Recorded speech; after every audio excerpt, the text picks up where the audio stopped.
असं लुसलुशीत आणि मलाईदार पनीर तुम्हालाही बनवायचं आहे. चला बघूया.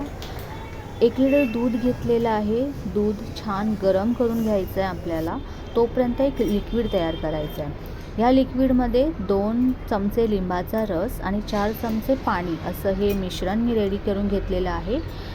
अदरवाईज तुम्ही यामध्ये विनेगरही टाकू शकता दूध फाडण्यासाठी. सो दुधाला छान उकळी आली की आपल्याला जे आपण लिक्विड बनवून घेतलेलं आहे ते आपल्याला ह्यात थोडं थोडं करून ॲड करायचं आहे. दुधाला उकळी आली की आपल्याला गॅस बंद करायचा आहे आणि हे जे लिक्विड आहे ते थोडं थोडं ॲड करत आपल्याला दूध मिक्स करून घ्यायचं आहे. जसं जसं तुम्ही हे लिक्विड ॲड करत राहाल आणि दूध मिक्स करत राहाल तसं तसं तुमचं दूध फाटायला स्टार्ट होईल. इथे पाहू शकता तुम्ही दूध फाटायला स्टार्ट झालेलं आहे. जोपर्यंत अशा प्रकारे दूध फाटत नाही म्हणजे पाणी आणि जे पनीर आहे ते वेगळं होत नाही तोपर्यंत आपल्याला ते दूध फाडून घ्यायचं आहे. जसं की दूध फाटलेलं आहे तर आपल्याला आता ते पाणी आणि दुधातलं जे मिश्रण आहे ते वेगळं करून घ्यायचं आहे. सो मी इथे एक कॉटनचा व्हाईट कपडा घेतलेला आहे. त्यामध्ये जे सगळं मिश्रण आहे ते मी टाकलेलं आहे आणि अशा प्रकारे ते पाणी वेगळं करून घेतलेलं आहे.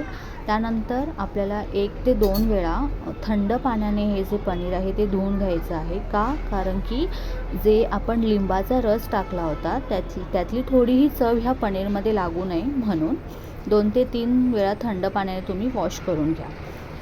अशा प्रकारे छान वॉश करून झालं की तुम्ही पुन्हा एकदा त्याला पूर्ण पिळून घ्या जेणेकरून त्यामध्ये जितकंसुद्धा पाणी असेल ते पाणी निघून जाईल.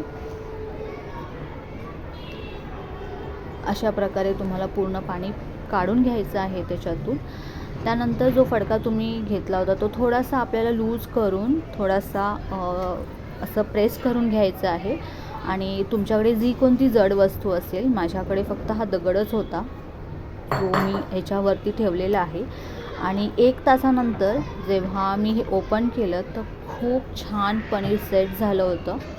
जसं तुम्ही पाहू शकता पनीर खूप छान आणि मलाईदार आणि लुसलुशीत जसं की मी तुम्हाला सांगितलं आहे तसं मला पनीर रेडी झालं होतं की ते मी तुम्हाला कापूनही दाखवते. सो इथे पनीर आपलं रेडी आहे. सो नक्की घरच्या घरी हे पनीर ट्राय करा आणि रेसिपी आवडली असेल तर चॅनलला सबस्क्राईब करा.